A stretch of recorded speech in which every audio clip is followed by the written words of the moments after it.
FPL Game Week 10 team selection. Today we'll be going through my FPL Game Week 10 team selection, as well as transfers for next week and the future, as I will be planning to play my wildcard at some point very soon. So if you enjoyed the video, make sure you smash that like button and hit that subscribe, and let's get into it.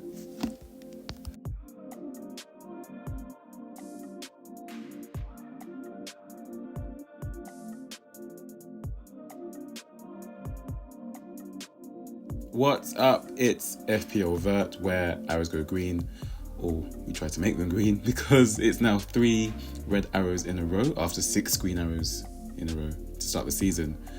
The team actually didn't do too poorly. It was only 4 points off the safety score, as you can see, which would have been a green arrow. But when you don't own Mbumo for his 15-point haul, it makes life very difficult.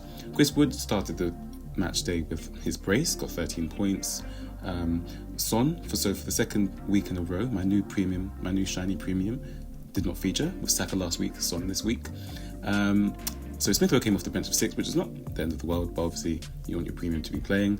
Palmer scored to scoop 10 points. Lewis kept his clean sheet, no bonus, but that's okay.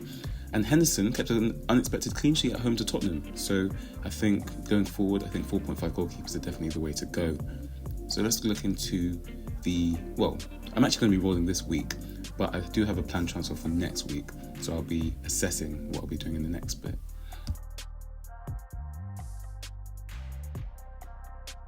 So unfortunately, he actually rose this morning, which makes things a bit difficult. Well, not difficult. I've got my moves planned up until game week 13, because I will be planning to hit my wildcard as soon as the game updates next week after game week 11 deadline passes, as there are a lot of moving parts. So make sure you're tuned in to see what my first wildcard draft will be. But to start for next week, we'll be getting Mateus Cunha. We're going to be assessing him against Crystal Palace this week. But he hosts Southampton, and he actually will stay on the wildcard as well.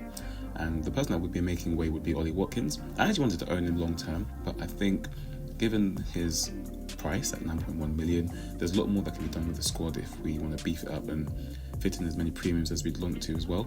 I will be keeping HAALAND, and Saka and Palmer for me are the 2 premium midfielders to own long term as well. So hopefully we get something at Tottenham. Obviously Tottenham never keep a clean sheet, but these are the moves for next week.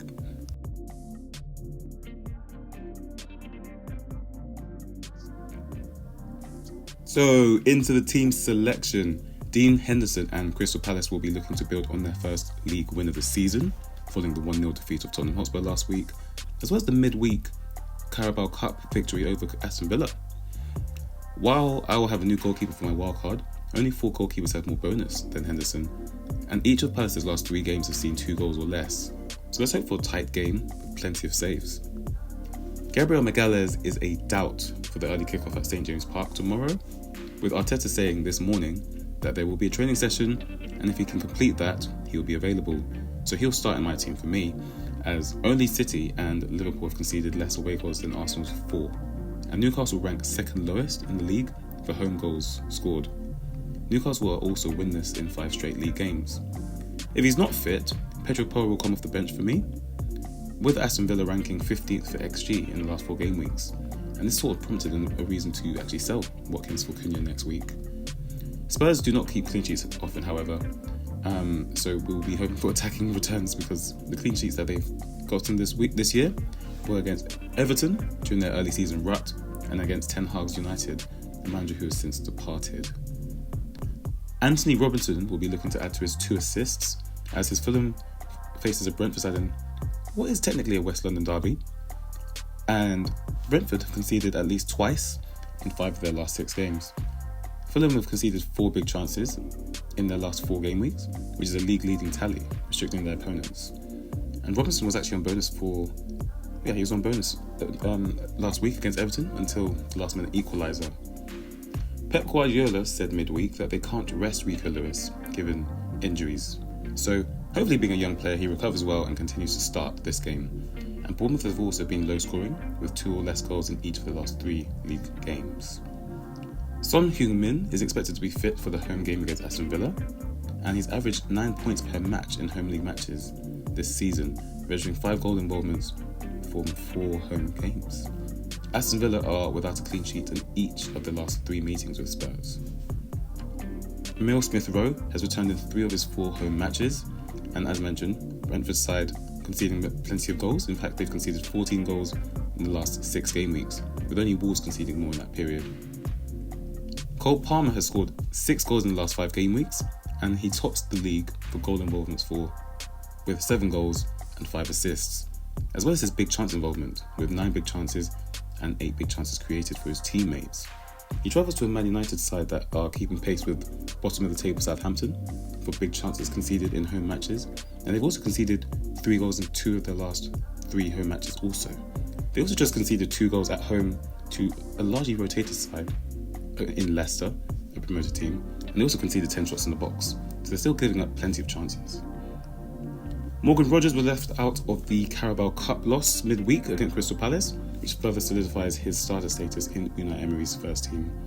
He scored in each of the last 2 away matches, and his Aston Villa side are unbeaten in the last 7 in the league. Chris Wood's brace last Friday took him to 7 goals for the season, with only Erling Haaland and Bryan Mbeumo scoring more for the season. His Nottingham Forest side have won each of the last 3 home matches against West Ham in all competitions. Erling Haaland will take the captaincy as Man City travel to Bournemouth.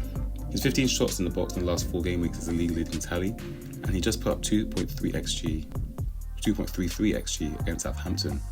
In fact, his 43 shots, 39 shots in the box, and 14 big chances are all league leading tallies for the season across all positions. Ollie Watkins also benefited from a midweek rest in the Carabao Cup, along with Morgan Rogers, to be fresh for this clash with Spurs this weekend. He's averaging 8 points per match in away games, and he's returned in each of his last 3 road trips. So that's the team for this week. As I mentioned, I will be looking to sell Ollie Watkins when he has Liverpool next week, and Mateus Cunha will host Southampton. And as soon as the deadline passes and the game updates, I will be updating my wildcard. Well, I'll be activating my wildcard. So make sure you follow me on Twitter and Instagram for my first draft, and there'll be a video over the international break on what I'm thinking as well. So put in the comment, who you're captaining. Are you selling Erling Haaland? Are you jumping on Salah? What moves are you making this week? And let me know. Please comment, like, share, subscribe, and I'll see you next week.